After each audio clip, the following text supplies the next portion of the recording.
For years, it was very easy to rely on Michael. Phil brought a belief that as great as Michael was, he couldn't do it all by himself. Phil had to sell Michael more than anybody, but all of us on this triangle offense. It was really just a system of play where everybody touched the ball, everybody had an equal opportunity. It was really instilling in us a belief that it was a team game. It's going to take all 5 of us to get over a team like the Pistons.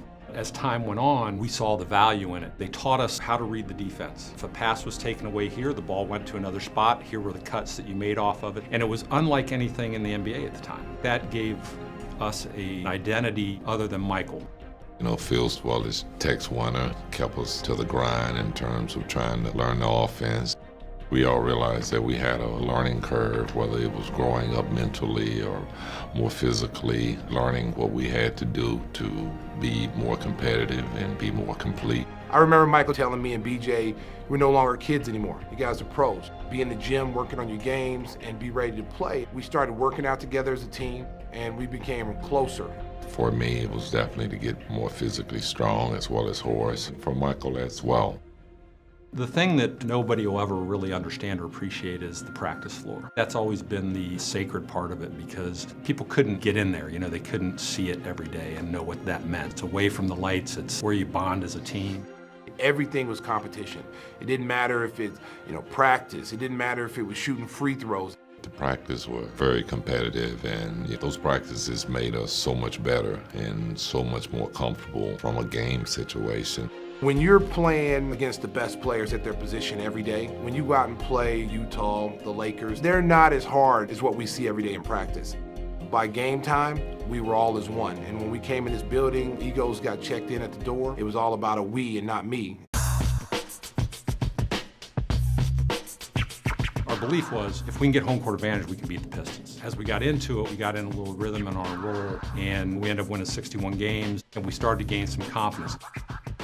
If there was a physical issue, Bill was always the one that stood up. And he was also the guy that when we needed to kind of settle a game down, we could always throw him the ball in the post, and he was going to find a way to score, get to the free throw line, and he was still playing at that level at that time.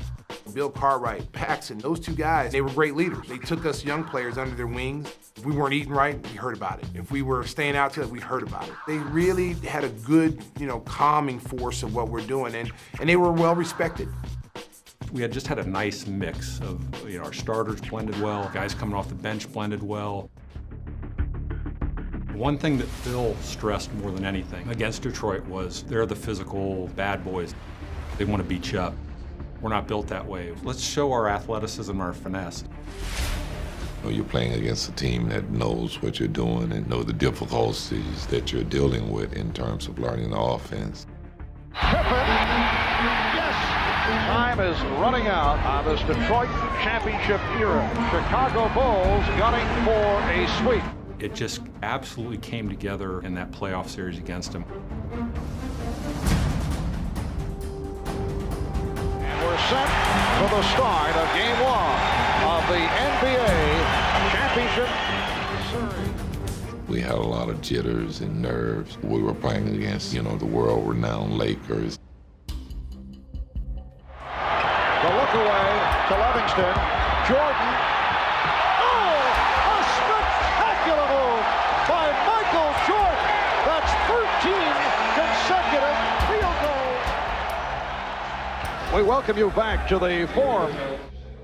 We didn't really have the fan support. It was a road game for us. We had to come together at the 12 players and the staff that was there, and it was really just up to us. The Bulls lead by 7. Final seconds, Magic's three-point attempt blocked.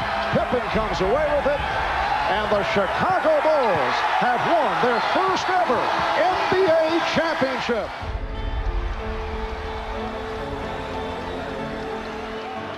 And Michael Jordan has answered a couple of questions. There have been doubters over the years whether a team led by Jordan could win a championship. I want everybody to prosper from this whole event. It took a team to get to this point. It's an honor to take this on behalf of a great organization and the wonderful fans of Chicago. We all as players really thank you all for your support, and we all want you to know that this one is for you. And we're going to be back here next year for another long struggle.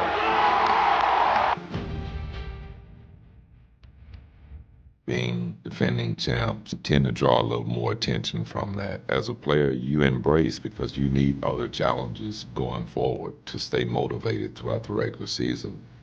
You know where you want to be at the end of the season, but how do you keep that motivation? How do you keep that edge? We stayed competitive every night. We wanted to win every game, focus on game to game and what we had to do to get better as a team. And the Bulls win it 99-94. Know that if this game is just over, but in the back of your mind, there are some thoughts about the Portland Trailblazers. Not right now. We think about them over the weekend. You know, they were arguably the best team in the Western Conference. They had the athletes to match up with us. Drexler against Michael Jordan. This is a matchup that everybody wanted. Jordan again from three-point land. And Jordan fires another three. There's Jordan for three. Yes! I don't believe it. This place is pandemonium. He is hot. Three again. Oh, Michael's good again. That was a tough series. We had to come back here in game 6. You know, they were up, I think, 16, 17 points going into the fourth quarter. You know, Phil Jackson put our younger players in because we were energy guys. He knew that we weren't going to get blown out if we were in the game because of our energy level. Those fans can get you hyped very quickly and get you back in the game. You can be down 10 points and you don't have any energy, and all of a sudden you make a little run, hit a basket, and that crowd noise and that energy starts to feed because it seemed like the sound went straight from the floor all the way up to the ceiling. It's an explosion. We cut the lead down, and the momentum had completely changed in that game. Portland starts to panic a little bit.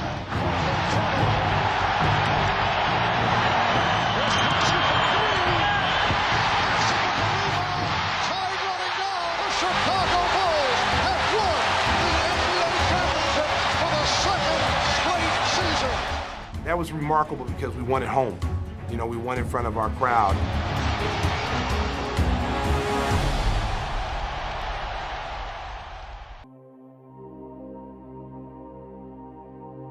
As the season gets so tired and grinding, you know, you think you're headed to another shoot around. A lot of times Phil would just surprise us with different things, taking us to a park, taking us to do yoga. You know, those were just great times. BJ just holds, bothered by Price, dump to Michael. 6, 5, 4, Michael strip, got it back. 3, 2, Michael falls, fires. Yeah! He does it again! The Bulls win, he looks at the crowd. The Eastern Conference was much more physical. New York was a hard-hitting physical series. We felt kind of liberated against Phoenix.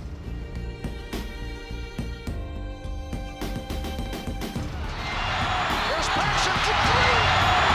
Yes! The Bulls take a 1-point lead, and Phoenix calls for time. Blocked by Horace, picked up by Villanova. The Bulls win the championship. Not only they win, but now they're winning every year. This is an incredible departure for Chicago, that everybody in sports is looking toward Chicago as the model, as the team to be most feared, most respected, most admired, and most copied. Because there was excellence every night, because of the publicity that this team got during those years, propelled the league into something that it had never been before. When I lose the sense of motivation and the sense to prove something as a basketball player, it's time for me to move away from the game of basketball. He's the greatest player on the planet. The game was different, the rules were different, it was a much more physical league. It was a grind because we had with 3 straight years, the Olympics, Dream Team, and so the pressure of score 30 or more points every night, to go up against teams that you know are geared to stop you. I don't know if anyone could have ever been able to withstand that. Scottie pretty much put the franchise on his back and showed why he's one of the top 50 players of all time. Got it. Brandon will try and catch it. No, he won't. And won't. No, he won't. I feel like I was still young and still learning and growing and developing in the game. We had just brought in a bunch of guys. It was when Steve Kerr came in, Luke Longley, and Bill Wennington. We still had Billy Cartwright. Paxson was there that first year, so we had a lot of great veteran leadership.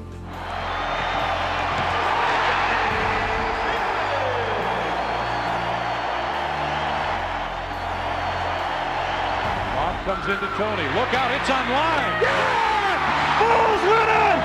Kukoc with the lifesaver! Somehow that group kind of found a new energy, and Scotty had an MVP type of year.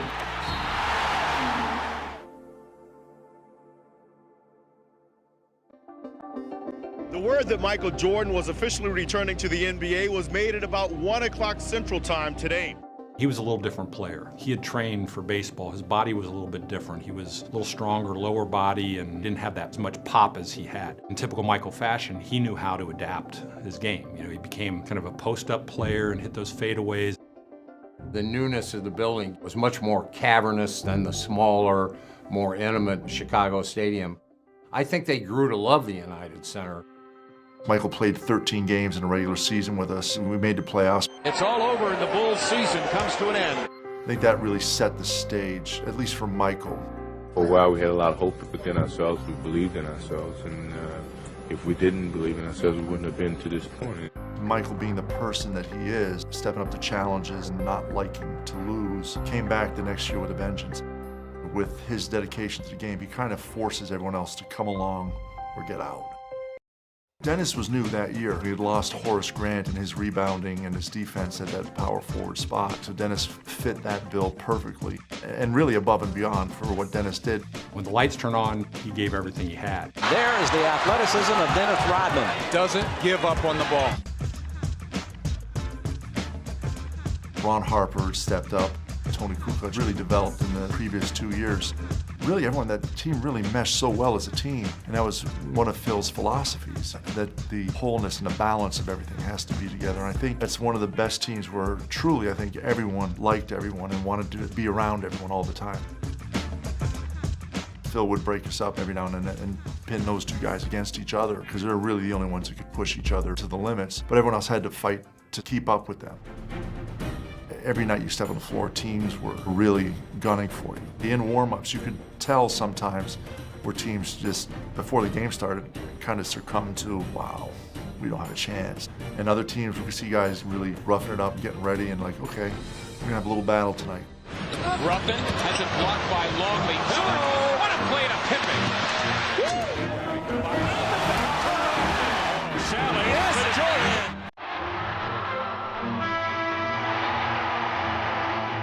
Seemed like nothing went wrong that whole year. We won a lot of games because of the closeness. Nothing rattled us. We were more polished from the neck up. We thought the game out a little bit more. We read each other more. We communicated better on the court. We had a great group of guys in terms of our bench. Guys that, were professionals in terms of taking care of their bodies and being ready for the back-to-backs. The 72-10 season was absolutely incredible, and how dedicated the team and coaching staff were, not necessarily to achieve that record, but to make sure that they were ready to win another championship. The Chicago Bulls have won the 95-96 NBA championship, 4 in 6 years, as they defeat the Sonics 87-75.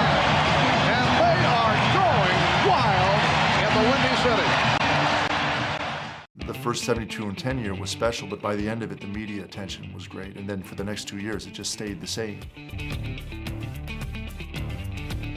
That group was completely different than our group. It was more of a rock and roll show. We called it the Beatles with Michael, Scotty, and Dennis. There was always, no matter what time of night you arrived in a city, there'd still be 100, 200, 300 people standing in front of the hotel. People are bringing their kids out just for a chance to see Michael Jordan, Scottie Pippen, Dennis Rodman. I never dreamt of basketball being that important to people's lives. It was just a road show for us, and the road show became really good because we were kicking teams' butt along the way. They had to compete every night because every other team was giving them their absolute best.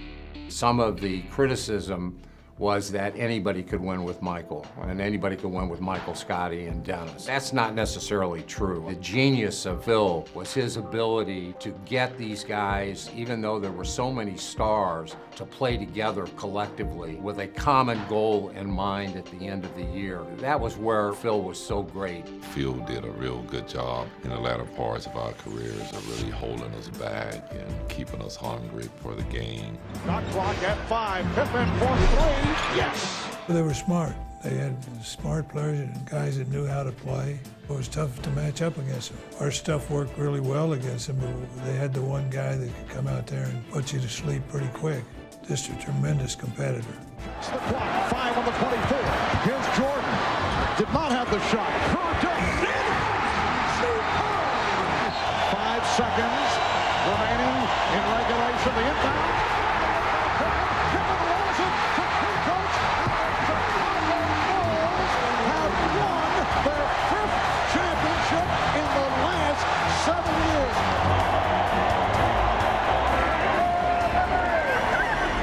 I can think of very few, if any, nights where you weren't excited to go into the building because there was so much energy everywhere you went. It becomes a community celebration. Spring in Chicago is built around Bulls games. Jordan trying to beat the clock on the other end. Pull up 3. Yeah. Jordan, honestly, he was mentally like he was in 92, 93. Again, he was done, and he needed another break. Phil, titles that last season, 97, 98, The Last Dance, and we're going to do this last dance together. Those who were lucky enough to watch had a sense that they were witnessing something special that they may never have a chance to witness again. Here comes Chicago, 17 seconds. Jordan, open, Chicago with the lead! Stockton, Harper's on him, behind the screen.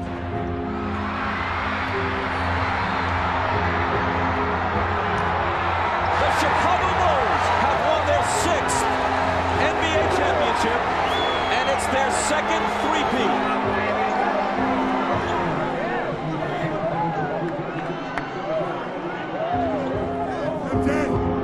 Oh my God, that was beautiful. What a finish.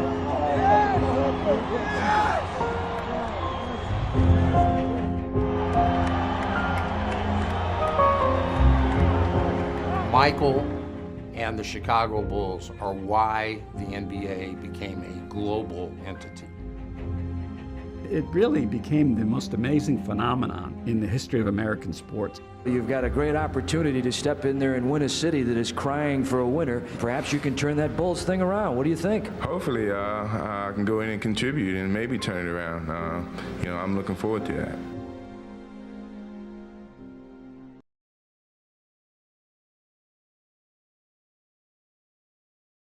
Hey Bulls fans, this is Chuck Swirsky. That was a great video, and for more videos, check them out right here.